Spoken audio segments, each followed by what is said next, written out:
Cartesian Coordinate has made a comeback this season given the new fusion rifle meta in Season of the Lost. Well, due to the artifact mods this season, Cartesian Coordinate is one of the best weapons in the game right now, and everyone is looking for the best role whether you like PvE or PvP content. Well, today I'm going to check out the weapon, its stats, the god rolls to chase, plus look at the best ways to farm Cartesian Coordinate in Destiny 2. Well, if you're new around here or find this useful, don't forget to hit that subscribe button down below for all the latest Destiny 2 content and turn on notifications by hitting that bell. And if you enjoy This Week in Video Games, consider becoming a channel member by hitting that join button down below. Well, Cartesian Coordinate is a legendary energy fusion rifle with a rapid fire frame, meaning deeper ammo reserves and slightly faster reload when the magazine is empty. So looking at the stats, we've got 55 for impact, 29 for range, 33 for stability, 55 for handling, 51 for reload speed. It has a charge time of 460 and there's 7 in the magazine. Well, the meta this season is either a fusion rifle or a linear fusion rifle with the artifact mod Particle Deconstruction. Now, that can be found in the final column at the bottom of the artifact, and it's going to make melting bosses with fusion rifles or linear fusion rifles very, very fast indeed. So I would prioritise getting hold of it ASAP. And Cartesian Coordinate is particularly good in the Vault of Glass raid, and you can melt bosses with the help of a few mods.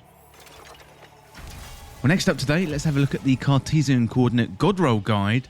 So for PvE, Clean Shot IS, Liquid Coils, Feeding Frenzy, and Vorpal Weapon would be good. So Clean Shot increases the handling speed and slightly increases the range.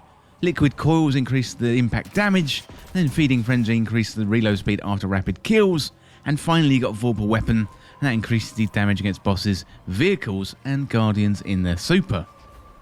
For PvP, Red Dot Micro, Enhanced Battery, Under Pressure, and High Impact Reserves be a decent role, so Red Dot Micro increases the range and handling speed, always good in PvP. Enhanced Battery increases the magazine size so you can kill more guardians in PvP, and then Under Pressure improves the accuracy and stability as the magazine gets lower. And finally then you got High Impact Reserves, where the rounds at the end of the magazine deal more damage. Well, next up, let's have a look at how to get Cartesian Coordinate. And to get this one, it is a random world drop legendary weapon, so you can get this from legendary engrams, drops at the end of activities like Strikes, Crucible and Gambit, plus when you open up loot chests around the game. So keep an eye out on Banshee44 in the tower. He sells a bunch of legendary weapons and they rotate every Tuesday. Also, you can turn in materials at Banshee44 if he hasn't got it, and he may give it to you as a reward for those materials. Well, Zur also sells legendary weapons at the weekend, so go and check him out and see what he's selling, and he's around from Friday until Tuesday, and he recently sold very good rolls of Dire Promise and Main Ingredient, so Zur's value has skyrocketed in recent weeks. So I do weekly guides for both Zur and Banshee44 on the channel, so subscribe and hit that bell notification to never miss an update. Finally, you can focus Umbral engrams at the Prismatic Recaster in the helm, so check out the Season of the Splicer focusing option, and then check out the Worldly Weapons or Shock Trooper. So you are going to need the Splicer currency decrypted data for this, but with Shock Trooper you then have a 50-50 chance of getting the weapon, so this probably is the best way to farm the weapon in the game right now.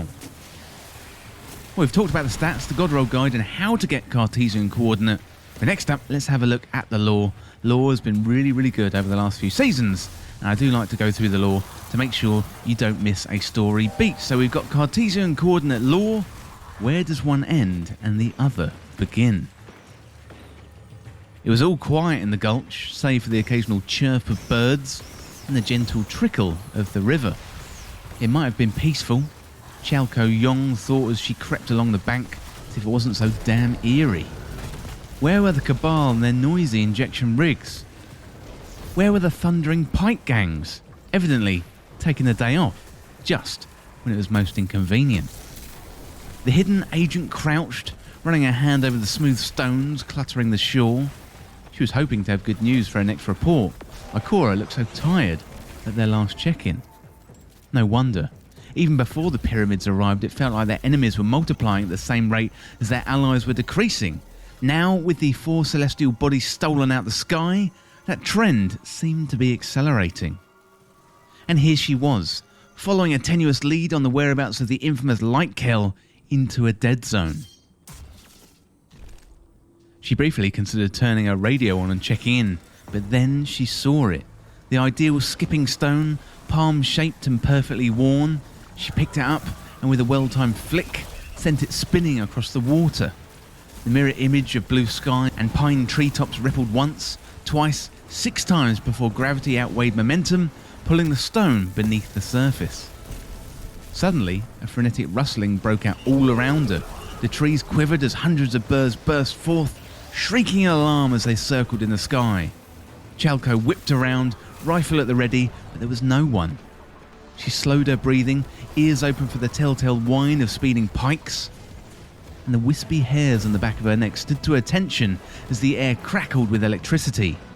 A great rumbling threw Chalco off her feet, and she rolled as she hit the ground, and a second shockwave arrived while she was face down, a louder and more definitive thud that caused the rocks to jump up and fall back down with a clatter. Silence returned. When she lifted her head, all seemed as it had moments ago, except for the once clear sky, now streaked with an aurora of many colours. Chalco leapt up and ran for the ravine wall. She scaled it and then the nearest pine in a matter of seconds, a risky move considering the possibility of an aftershock, but she needed height. It wasn't until she reached the wavery top branches that she saw it. Cresting over the tree line was the shard of the Traveller, bleeding polychrome rays. Chalco turned her gaze up, following the arc into the stratosphere. What was happening? Keeping her eyes fixed on the sky, she flipped on the radio. Immediately, Erismorn's voice echoed over the Vanguard's public frequency. "This will not be the end, it will be an escalation." A flash, piercing in its brilliance, lit up the southern eastern sky, and Chalco braced herself against the tree, squeezing her eyes shut. And when she opened them, the sky had returned to the clear blue, and the shard had returned to its dim, jagged state. "Huh," she said aloud to no one. Well, really interesting stuff there from the Cartesian Coordinate lore. And it looks like the shard of the Traveller there is doing something really interesting, but it is very mysterious. Well, let me know down in the comments what you think of the Cartesian Coordinate, and let me know what roles you got. And also, let me know what activities you're using it in. I'd love to hear what you think. Well, that is it for this guide for how to get the Cartesian Coordinate in Destiny 2. And as always, thank you so much for watching.